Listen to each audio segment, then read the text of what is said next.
हेमंत सरकार के गठन के लगभग 2 वर्ष से भी अधिक हो चुके हैं। ऐसे में जो विपक्ष के लोग हैं लगातार आरोप लगा रहे हैं कि महिला सशक्तिकरण की दिशा में हेमंत सरकार फिसड्डी साबित हुई है। इस वक्त हमारे साथ भाजपा विधायक नीरा यादव जी मौजूद हैं। मैम, आज अंतर्राष्ट्रीय महिला दिवस भी है, कैसे आंकते हैं?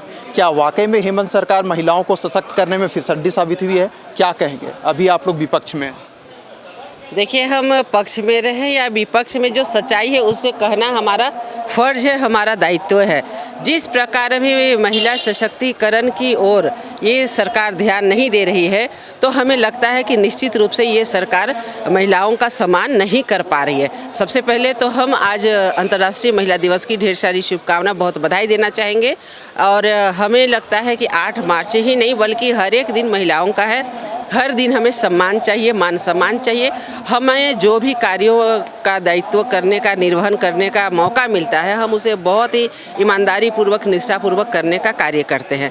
लेकिन कहीं न कहीं जब से हेमंत सरकार आई है, जो भी महिला सशक्तिकरण की ओर बढ़ाया गया एक कदम था, जो हमारी पूर्व की माननीय रघुवर दास जी के नेतृत्व वाली सरकार ने जो कार्य किया था, जैसे हम 30 लाख की संपत्ति 1 रुपये में रजिस्ट्री हो जाती थी, जिसे कि महिलाओं के नाम पे करेंगे तो वो महिलाओं का अधिकार, और एक तरह से कहिए कि उनको संपत्ति का अधिकार मिल जाता था। वो अपने आप को गर्व महसूस करती थी। घरेलू हिंसा रुक गया था। महिला सशक्तिकरण की ओर आगे बढ़ कर के 11 विधानसभा क्षेत्रों में महिला डिग्री कॉलेज खोलने का काम, गोला रामगढ़ में जो गोला है वहाँ पर महिला इंजीनियरिंग कॉलेज खोलने का काम, महिला ग्रुप बना के सेल्फ हेल्प ग्रुप को बढ़ावा देने का काम, और अभी हम आपको बता दें कि कोडरमा में बहुत आगे बढ़ चुका है महिला ग्रुप। तो कहीं ना कहीं महिलाओं को सशक्त करने के लिए लगातार कोशिश करना, लेकिन ये सरकार आज 26 महीने हो गए हैं, लेकिन हर जगह हमें लगता है कि आज पीछे भाग गई है। हर चीज़ को रोकने का कार्य, हर चीज़ को या तो हम दुर्भावना से ग्रसित होकर के बोले या किसी भी रूप में, लेकिन ये सरकार उसे रोकने का कार्य की है। हमें लगता है कि पक्ष में रहे या विपक्ष में रहे, आधी आबादी को सम्मान देना ज़रूरी है, वरना जहाँ पर आधी आबादी रुकने या कमज़ोर होंगी वो कभी भी आगे नहीं बढ़ सकता है। 3 मार्च को 1,01,101 करोड़ रुपए का जो बजट है पेश किया जाता है। अगर हम सामाजिक प्रक्षेत्र की बात करें तो 37,000 करोड़ रुपए से भी अधिक सरकार कह रही है कि हम खर्च करेंगे। आप पूर्व में शिक्षा मंत्री भी रही हैं। अगर हम एजुकेशन क्षेत्र में देखें तो जो उसकी हिस्सेदारी है मात्र 6.2% है। कैसे आंकती हैं आप, क्योंकि आप शिक्षा मंत्री भी रह चुकी हैं?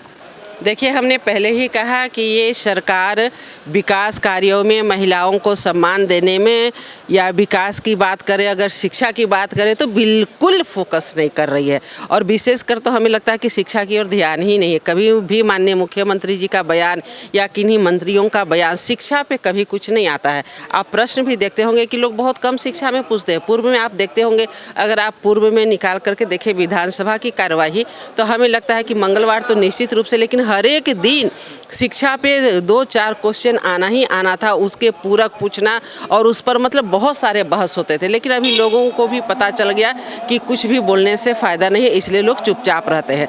आप देख लीजिए, स्कूली शिक्षा में तो फिर भी थोड़ी बहुत हम कहेंगे, लेकिन उस शिक्षा में देख लीजिए जिस प्रकार इतना कम बजट है। अभी कोरोना काल से जो हम उभरे हैं, और इसमें सबसे ज़्यादा अगर प्रभावित हुआ है तो शिक्षा हुआ है। अभी सरकार को चाहिए था कि कम से कम जब बजट पेश कर रही है तो सबसे ज़्यादा फोकस शिक्षा में होना चाहिए था।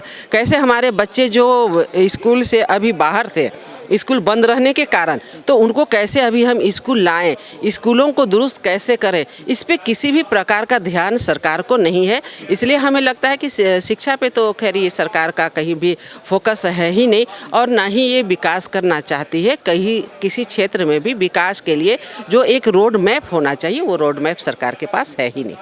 मैम, अभी आप लोग विपक्ष में हैं, आपसे सवाल रहेगा, क्योंकि आप पूर्व में शिक्षा मंत्री भी रह चुकी हैं। जो अधिकतर प्रक्षेत्रों से जो जुड़े हुए लोग हैं वो चाहते हैं कि हमारे जो बच्चे हैं इंग्लिश मीडियम स्कूल में पढ़ें, अच्छे स्कूल में पढ़ें। तो आखिर जो झारखंड के जो विभिन्न क्षेत्रों से लोग हैं, क्या कारण है कि जो सरकारी विद्यालय है उस और ध्यान नहीं जाता है? आप जब शिक्षा मंत्री थी तो क्या कारण था कि अभी आप लोग विपक्ष में हैं? क्या कहेंगे, आखिर क्या कारण है? देखिए, ये तो लोकतंत्र की सुंदरता है, पक्ष और विपक्ष में होना। लेकिन जहाँ तक बात है कि यदि हम कहें कि बच्चों को अच्छी पढ़ाई, बल्कि हम तो कहेंगे गुणवत्तापूर्ण शिक्षा और संस्कार युक्त शिक्षा बहुत ज़रूरी है। जब तक हम बच्चों को गुणवत्तापूर्ण शिक्षा और संस्कार युक्त शिक्षा नहीं देंगे, हम बच्चों को आगे नहीं बढ़ा सकते हैं। हमें 99% नहीं चाहिए, हमें बच्चों को संस्कार चाहिए, और ये देने का काम हमारी सरकार ने किया था। हमें लगता है कि हर एक प्रखंड में मॉडल विद्यालय बनाने का मकसद ये था कि वहाँ पर 100% जो सब्जेक्ट वाइज शिक्षकों की बहाली, और उस पर हम लोगों ने काफ़ी काम किया था। 41,000 से अधिक शिक्षकों की नियुक्ति हम लोगों ने किया था। सब्जेक्ट वाइज शिक्षक देने का भी काम किए थे। स्थानीय भाषा में कम से कम क्लास 1 और 2 में कैसे हमारे बच्चे पढ़ सके, ताकि मतलब अपने को वो ये महसूस नहीं करे कि हम नए जगह में आए हैं। तो ऐसा हम लोगों ने प्रयास किया था। जो यहाँ की स्थानीय भाषा है, उस स्थानीय भाषा को पढ़ाने के लिए वहीं के स्थानीय जो शिक्षक थे, उनके द्वारा उनको प्रशिक्षण दे करके उनको आगे बढ़ाने का कार्य किया था। लेकिन ये सरकार ऐसा कुछ भी ध्यान नहीं दी है जिससे कि हमारे बच्चों को किसी प्रकार की अच्छी शिक्षा मिल पाए। और दूसरी बात है कि उस समय ड्रॉप आउट रेट, जो हमारे घर से बच्चे थे वो स्कूल जाते थे, उनको जाने के लिए हर एक प्रकार की सुविधा व्यवस्था की गई थी। लेकिन जब ड्रॉप आउट, हमें लगता है कि 1000 से भी ज़्यादा ब्लॉक को हम लोगों ने, पंचायतों को हम लोगों ने 0 ड्रॉप आउट किया था। मतलब वहाँ पर बच्चे एक भी ऐसे नहीं थे जो कि पढ़ाई करने के लिए स्कूल नहीं जा रहे। लेकिन अभी 2 साल के बाद जब स्कूल खुले हैं, तो ये सरकार के तरफ से किसी भी प्रकार की कोई व्यवस्था नहीं कर दी गई है। ऑनलाइन क्लास, आप जानते हैं कि ऑनलाइन क्लास हमारे झारखंड की जिस प्रकार की परिस्थिति यहाँ संभव नहीं है। किताब, जो एक मटेरियल अगर बच्चों को आप नहीं देंगे, तो ऑनलाइन क्लास हो या ऑफलाइन क्लास हो, वो अभी तक बच्चों के हाथ में नहीं है। मिड डे मील की हम अगर बात करते हैं, मिड डे मील जो कि बच्चों को कुपोषण से बचाने के लिए उनके लिए किया गया था, ये 2 वर्ष से बंद है। क्योंकि ये सरकार शुरू में कुछ अलग नियम लगाई थी, पैकेट बना करके हम बच्चों को देंगे, लास्ट में फिर बहुत ही खींचातानी होने लगी, तब लास्ट में इसको छोड़ दी, और आज तक स्कूलों में पैसा नहीं पहुँचा कि MDM उनको मिल सके बच्चों को। तो हम किस किस चीज़ की बात करें, हर एक क्षेत्र में ये सरकार हमेशा पैर खींचने का काम की है।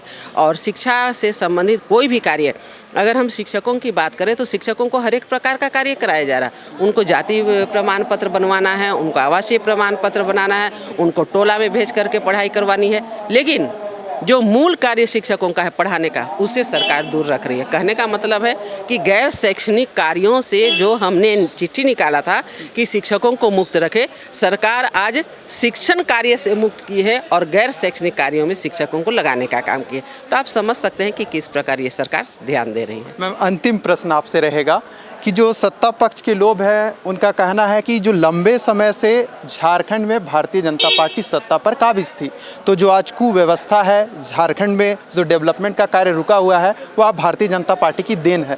आप सहमत हैं कि 2.5 वर्ष में ये सरकार आप लोग क्या चाहते हैं कि 5 से 100 की रफ्तार में दौड़ जाए? क्योंकि लंबे समय तक तो आप लोग थे, इस पर क्या कहें?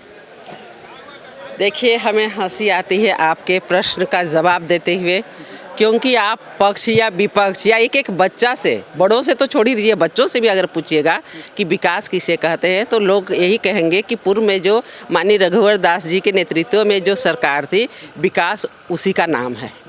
और ये सरकार उस विकास को पीछे ढकेलने का काम की है। हम छोटी सी एग्जांपल देना चाहते हैं कि जब हम लोगों ने 11 ज़िलों में महिला डिग्री कॉलेज, 12 ज़िलों में डिग्री कॉलेज बनाने का काम किया, हर जगह इंजीनियरिंग कॉलेज और विभिन्न प्रकार के कॉलेजों को बनाने का काम किया, 100 से अधिक कॉलेजों का निर्माण कराया ताकि हमारा ग्रोस इनरोलमेंट रेशियो बढ़ सके।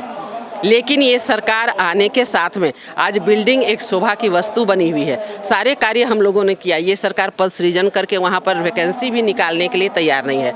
आज उस बिल्डिंग की सुरक्षा के लिए सुरक्षा कर्मी रखे जा रहे हैं कि किसी तरह इस बिल्डिंग से खिड़की दरवाजे चोरी न हो जाए। तो ये सरकार की उपलब्धि है और हमारी सरकार की ये उपलब्धि है कि हमने कोशिश किया था, जो झारखंड के बच्चे हैं वो तो बाहर जाते ही हैं, यहाँ का पैसा भी बाहर चला जाता है, तो बच्चे भी हमारे झारखंड में रह करके, अपने घर में रह करके, माँ बाप के साथ रह करके पढ़ाई करें, और जो पैसा हमारा बाहर जाता है वो भी हमारा झारखंड में रहे। लेकिन ये सरकार को उससे कोई मतलब नहीं, बच्चों को बाहर जाना है तो जाए। हमें लगता है कि फिर से, इसीलिए अभी जो आप देख रहे हैं कि यूक्रेन में हमारे बच्चे पढ़ाई कर रहे थे, अभी वापस आ रहे, केंद्र सरकार के कारण आज सभी सुरक्षित आ रहे हैं।